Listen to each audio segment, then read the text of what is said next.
Have you ever felt trapped by your past? Like no matter how much you want to move forward, the mistakes, the regrets, the pain, they keep pulling you back? Today, I'll share a story that will remind you of one powerful truth. Your past doesn't have to define your future.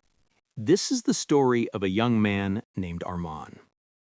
Arman was talented, he was kind, and he had big dreams. But he also had a past that he couldn't escape.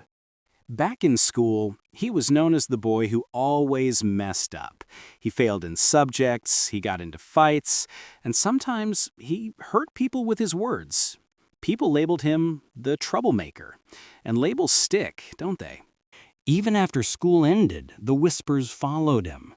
Don't trust him. He won't change. He's always been like this. No matter what Arman did, he felt chained to those old versions of himself. It was like dragging a bag of stones everywhere he went.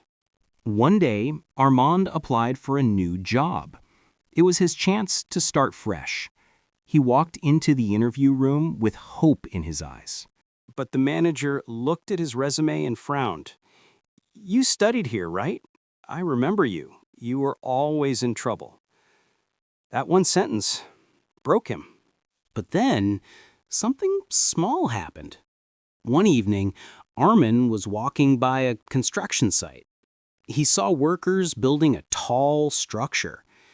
At one corner, there was a pile of broken bricks. Arman asked a worker, "Why are you throwing these away?" The worker smiled and said, "These bricks are cracked. They can't be used to build something strong.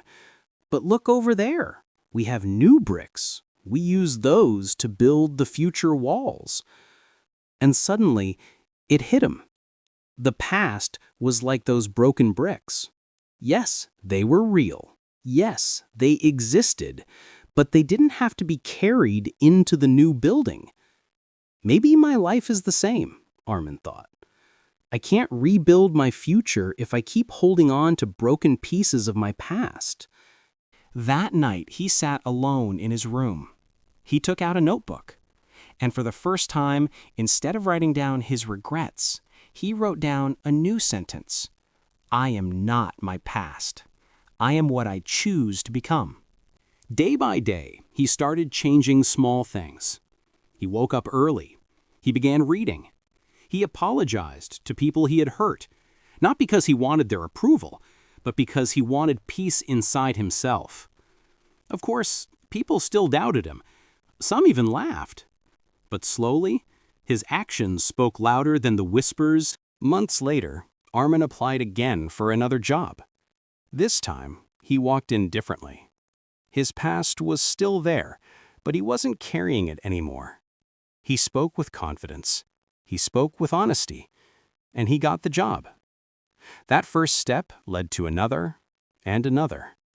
Within a few years, the boy once known as a troublemaker was now leading a team, inspiring others with his hard work and kindness. Arman learned a truth that changed his life. Your past is a place of reference, not a place of residence. Yes, you made mistakes. Yes, there are regrets. But they are not life sentences. They are lessons. And if you keep looking back, you'll miss the road that's right in front of you. Think about this. When you drive a car, the rearview mirror is small.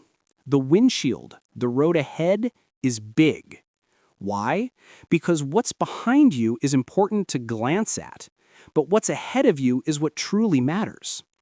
So today, I want you to ask yourself, what past story are you still holding on to? Is it stopping you from applying for that job? From loving again? From believing in yourself? Let it go, because the moment you drop those broken bricks, you make space for new ones, strong ones, ones that can build a future worth living. Remember this, your past may explain you, but it does not define you.